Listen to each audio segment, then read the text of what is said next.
25 अगस्त को cricket cover करने वाली एक न्यूज़ वेबसाइट ने खबर छापी कि विराट कोहली लंदन में सेटल होने जा रहे हैं। ऐसे कयास उनके बेटे अकाय के ब्रिटेन में जन्म लेने के बाद से ही लग रहे हैं। ऑल्दो ये बहुत शॉकिंग होगा, लेकिन इससे शॉकिंग कुछ और भी है। ये हैं ध्रुव जयशंकर।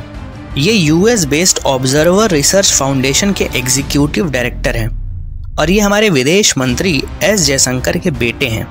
इनका नाम है शौर्य डोवाल। ये टॉर्च इन्वेस्टमेंट नाम की सिंगापुर बेस्ड कंपनी के मैनेजिंग डायरेक्टर हैं। एंड गेस व्हाट, ये हमारे एनएसए अजीत डोवाल के बेटे हैं। सिर्फ इतना ही नहीं, देश के 1 दर्जन मिनिस्टर्स के बच्चे विदेशों में पढ़ रहे हैं और इनमें से सिर्फ वही वापस आएंगे जिन्हें अपना फैमिली बिजनेस यानी पॉलिटिक्स करनी होगी। पॉलिटिक्स या क्रिकेट ही नहीं, किसी भी फील्ड जैसे इंडस्ट्री, एंटरटेनमेंट, हेल्थ, आईटी, सबके लीडिंग लोग आज विदेशों की तरफ भाग रहे हैं, जिसका सीधा असर हमारी और आपकी लाइफ्स पर पड़ता है। तो इस वीडियो में हम इसी भारत छोड़ो पैंडेमिक की डिटेल में बात करेंगे।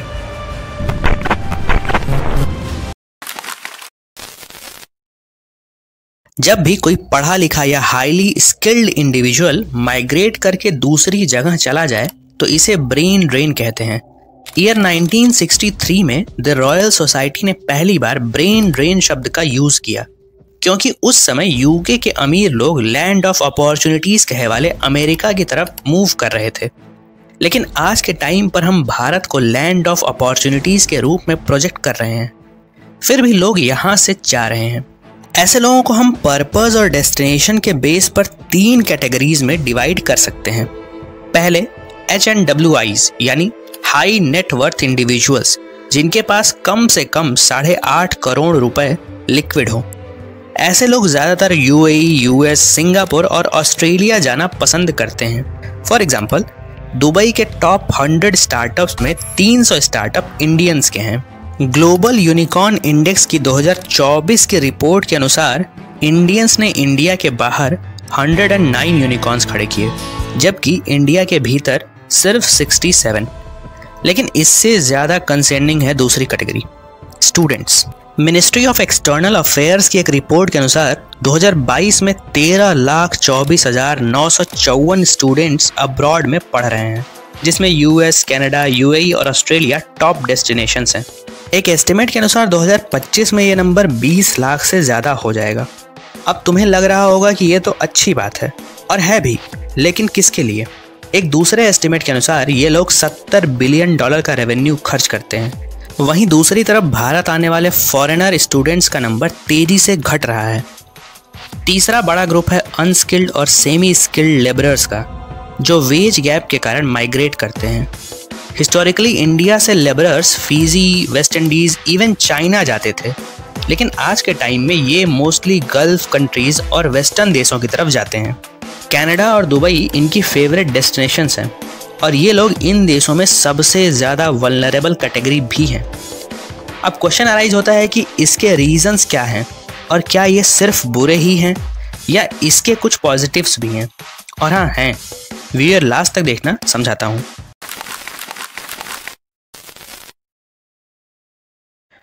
आज के समय में देश की 42% जनता फार्मिंग सेक्टर में इंगेज्ड है, जिन्हें टैक्सेस में एग्जेम्पशंस मिला हुआ है।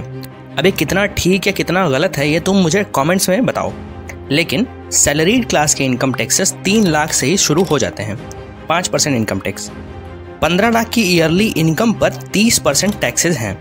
सिर्फ इनकम टैक्सेस ही नहीं, कॉर्पोरेट टैक्स 25 से 30% है, जिस पर 7% तक का सरचार्ज लगता है। सिर्फ यही 2 टैक्सेस हैं ऐसा नहीं है। Long term capital gains tax, short term capital gains tax, VAT, custom duty, security transaction tax, state stamp duty, property tax, professional tax, road tax, entertainment tax, education tax. मतलब इतने सारे टैक्सेस हैं कि भारत के टैक्सेशन को कभी कभी tax terrorism की श्रेणी में भी डाला जाता है।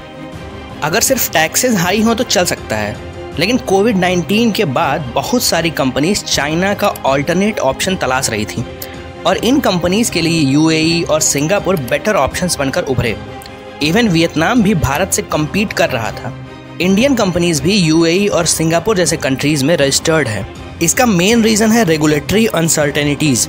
अब इंडियन टैक्सेशन में कब बहुत बड़े बदलाव कर दिए जाए कोई भरोसा नहीं है। इस बार के बजट में ही लॉन्ग टर्म और short term capital gains tax में बदलाव कर दिया गया। गेमिंग या सिक्योरिटीज पर लगने वाले टैक्सेस में कब और कितना बदलाव कर दिया जाए बिना स्टेक होल्डर्स की सोचे, जैसे 2022 में क्रिप्टो को स्पेकुलेटिव अर्निंग में डालकर 30% टैक्स लगा दिया गया। अब अगर इन सारी अनसर्टेनिटीज और हाई टैक्सेस के बाद भी स्टैंडर्ड ऑफ लिविंग के सारे पैरामीटर्स पर इंडिया कहाँ स्टैंड करता है ये देखें तो human development index 134th, gender inequality index 108th, global hunger index 111th, peace index 126th, corruption index 93rd, press freedom index 161st, Henley passport index 80th, लेकिन ग्लोबल टेररिज्म इंडेक्स में 13th position पर है। अब इन reports की reliability पर फिलहाल हम नहीं जाएंगे, बट फिर भी नंबर्स बहुत साफ बताते हैं कि हमारे लिविंग स्टैंडर्ड्स क्या हैं। सो हाई नेटवर्थ इंडिविजुअल्स के लिए पुल और पुश फैक्टर दोनों ही बहुत तगड़े एग्जिस्ट करते हैं। अब आते हैं दूसरी कैटेगरी यानी कि स्टूडेंट्स पर। इंडिया के किसी भी बड़े एग्जाम की वैकेंसी टू एप्लीकेशन रेशियो निकाल कर देख लीजिए। JEE, NEET, UPSC, SSC, even UP police constable की 60,000 भर्ती के लिए 50 लाख फॉर्म्स भरे गए। स्पेशली इंडिया के टॉप एजुकेशन इंस्टीट्यूट्स में एडमिशन के लिए स्टूडेंट्स पर इतना अधिक प्रेशर है। इसके बाद भी अगर एक स्टूडेंट का बेस्ट कॉलेजेस में एडमिशन हो भी जाए तो स्टैंडर्ड्स क्या हैं? क्यूएस वर्ल्ड यूनिवर्सिटी रैंकिंग में आईआईटी बॉम्बे 118th प्लेस पर है। सिर्फ वर्ल्ड रैंकिंग से नहीं, हमारे यहाँ पूरा एजुकेशन थियोरी बेस्ड है and most important streams science, arts, commerce. मतलब मैं मैथ के साथ अगर सोशल पढ़ना चाहूँ तो मेरे लिए ये ऑप्शन नहीं है। And at last company exposure जैसी कोई चीज़ शायद ही टॉप आईआईटीज, आईआईएम्स में होती हो। इससे जो चीज़ इफेक्ट होती है वो है एम्प्लॉयबिलिटी। वही वेस्टर्न यूनिवर्सिटीज़ में प्रैक्टिकल और इंटरेक्टिव लर्निंग ऑफर की जाती है जो ऑब्वियसली स्टूडेंट्स को अट्रैक्ट करती है। इवन इंडिया में पढ़ रहे स्टूडेंट्स और एम्प्लॉयर्स का भी वेस्टर्न एजुकेशन को लेकर अलग लेवल का अट्रैक्शन है। लास्ट कैटेगरी जिन सेमी स्किल्ड और अनस्किल्ड लेबर्स की है, ये एक बहुत वल्नरेबल ग्रुप है जिस पर मैं एक डिटेल्ड वीडियो कभी बाद में बनाऊंगा। तो देखो यार, ये एक बड़ा पैराडॉक्स है कि जहां इंडिया फास्टेस्ट ग्रोइंग इकॉनमी है, startup India, skill India, make in India, infra buildup etcetera से न सिर्फ अपने स्टैंडर्ड्स बढ़ा रहा है, पूरी दुनिया से इन्वेस्टमेंट को अट्रैक्ट करने की कोशिश भी कर रहा है। वहीं बेरोजगारी हमेशा ऑल टाइम हाई ही रहती है, जिसका मेन रीज़न है अनएम्प्लॉयबिलिटी। 2023-24 की इकोनॉमिक सर्वे की ही मान लें तो इंडिया के आधे ग्रेजुएट्स एम्प्लॉयबल हैं ही नहीं। इरेशनल रिजर्वेशंस और caste and religion based political system को कभी भी ब्रेन ड्रेन जैसी समस्या को एड्रेस करने की ज़रूरत पड़ती ही नहीं है। एटलीस्ट मेरा तो यही मानना है कि इंडिया में मौजूद पुश फैक्टर ज़्यादा ही बड़ी वजह है इस ब्रेन ड्रेन की, क्योंकि भारत जैसी कल्चर ड्रिवन कंट्री जहाँ जननी जन्मभूमिश्च स्वर्गादपि गरीयसी डीपली इनग्रेन्ड है, वहाँ से ऐसे पलायन में हमारे अंदरूनी कारण ज़्यादा महत्वपूर्ण है। बाकी आप इस वीडियो से क्या कंक्लूड करते हैं कमेंट्स में ज़रूर बताएं। ऐसे ही इन्फॉर्मेटिव वीडियोस के लिए चैनल को एक बार विजिट करें। मिलते हैं अगले वीडियो में। Thanks for watching. Her her Mahadev.